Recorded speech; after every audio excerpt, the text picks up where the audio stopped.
অৰবিন্দ কেজৰিৱালৰ জামিনক লৈ অনিশ্চয়তা নিম্ন আদালতৰ ৰায়ৰ ওপৰত চূড়ান্ত ৰায় নিদিলে দিল্লী উচ্চ ন্যায়ালয়ে ৰায়দান সংৰক্ষিত কৰি ৰাখিলে দিল্লী উচ্চ ন্যায়ালয়ে 2 পৰা 3 দিনলৈ সংৰক্ষিত ৰাখিলে ৰায়দান পৰৱৰ্তী আদেশ নিদিয়ালৈকে কাৰাগাৰৰ পৰা মুকলিত বাধা বৃহস্পতিবাৰে নিম্ন আদালতে জামিন দিছিল অৰবিন্দ কেজৰিৱালক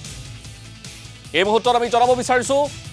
যেহেতু এই সমগ্ৰ বিষয় সন্দৰ্ভত সকলো দৃষ্টি নিবদ্ধ আছে অৰবিন্দ কেজৰিৱালৰ জামিনক লৈ কি হ'ব আৰু এই মুহূৰ্তত আমি প্ৰাঞ্জল প্ৰতিম দাস আপোনাৰ সৈতে ফোন লাইনত সংযুক্ত হ'বলৈ যত্ন কৰিছো যেহেতু কেজৰিৱালৰ জামিন কেতিয়া হ'ব তাক লৈ বিভিন্ন ধৰণৰ চৰ্চা চলি আছে তাৰ মাজতে দেখিবলৈ পোৱা গৈছে 2 পৰা 3 দিনলৈ সংৰক্ষিত ৰাখিছে এই সিদ্ধান্ত সবিশেষ তথ্য কি আছে প্ৰাঞ্জল প্ৰতিম দাস সমীৰণ এই মুহূৰ্তত ব্ৰেকিং নিউজ এইটোৱে যে নিম্ন আদালতৰ পৰা অৰবিন্দ কেজৰিৱালে কালি টকা পাইছিলে জামিন পাইছিলে সেই সম্পৰ্কত ইডি আজি পুৱাৰ ভাগত দিল্লী উচ্চ ন্যায়ালয়ৰ এজনীয়া বিচাৰপীঠে গোটেই বিষয়টো শুনানি গ্ৰহণ কৰি ইতিমধ্যে নিম্ন আদালতৰ যি ৰায়দান তাত ইতিমধ্যে স্থগিতাদেশ তাত জাৰি কৰিছে আৰু গোটেই বিষয়টো শুনানি গ্ৰহণ কৰি ইডিৰ পক্ষ আৰু কেজৰিৱালৰ পক্ষৰ যি অধিবক্তা তেওঁলোকৰ যুক্তি শুনাৰ পিছত 3 দিনৰ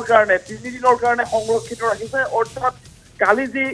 অৰবিন্দ কেজৰিৱালে নিম্ন আদালতৰ পৰা তেওঁ ৰেহাই পাইছিলে জামিন পাইছিলে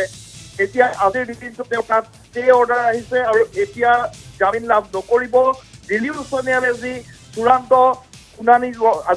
গ্ৰহণ কৰি তেওঁলোকে যি ৰায়দান দিব 2-3 দিনৰ পিছত সেই ৰায়দানলৈ এতিয়া অপেক্ষা কৰিব লাগিব অৰ্থাৎ আজি আদালতে দুইটা পক্ষৰ যি যুক্তি সেই যুক্তিসমূহ শুনে আৰু ইতিমধ্যেই ইডিৰ ফালৰ পৰা কোৱা হৈছে যে তেওঁলোকে যিখিনি বিষয় আদালতত তেওঁলোকে উত্থাপন কৰিছে যি তেওঁলোকৰ হাতত তথ্য প্ৰমাণ আছে সেইখিনি আদালতৰ মজিয়াত তেওঁলোকে উত্থাপন কৰিছে আৰু গোটেই বিষয় অত্যন্ত গুৰুতৰ সেইকাৰণে অৰবিন্দ কেজৰিৱালক জামিন প্ৰদান কৰিব নালাগে বুলি ইডিৰ ফালৰ পৰা আজিও হাইকোৰ্টত আবেদন জনোৱা হয় আবেদনখন মূলতঃ আছিল কালি নিম্ন আদালতে যি জামিন প্ৰদান কৰিছিল সেই ক্ষেত্ৰত যাতে ষ্টে কৰা হয় তাৰ কাৰণে ইডিয়ে আজি আবেদন কৰিছিল আৰু ইডিৰ প্ৰতি সঁহাৰি জনাই আদালতে সংৰক্ষিত ৰাখিছে গোটেই এই বিষয়টো আৰু নিম্ন আদালতৰ যি ৰায়দান আছিলে তাত ষ্টে প্ৰদান কৰিছে গতিকে আজিৰ দিনটোত অৰবিন্দ কেজৰিৱাল বাহিৰলৈ ওলাই আহিব নোৱাৰিব জামিন লাভ কৰিব নোৱাৰিব 2-3 দিনৰ পিছত দিল্লী উচ্চ ন্যায়ালয়ৰ যি চূড়ান্ত ৰায়দান আহিব এই ক্ষেত্ৰত তাৰপিছত পৰিস্থিতি স্পষ্ট হ'ব যে অৰবিন্দ কেজৰিৱালক দিল্লী উচ্চ ন্যায়ালয়ে জামিন প্ৰদান কৰে নে নাই গতিকে অত্যন্ত জটিল কিছু সকাহ পাইছিল নিম্ন আদালতৰ পৰা যি ৰেগুলাৰ বেল এপ্লিকেশ্যন আছিল সেইখন মঞ্জুৰ কৰিছিল ভেকেশ্যন বেঞ্চে নিম্ন আদালতৰ আৰু তাৰপিছত দিল্লী উচ্চ ন্যায়ালয়ে আজি যি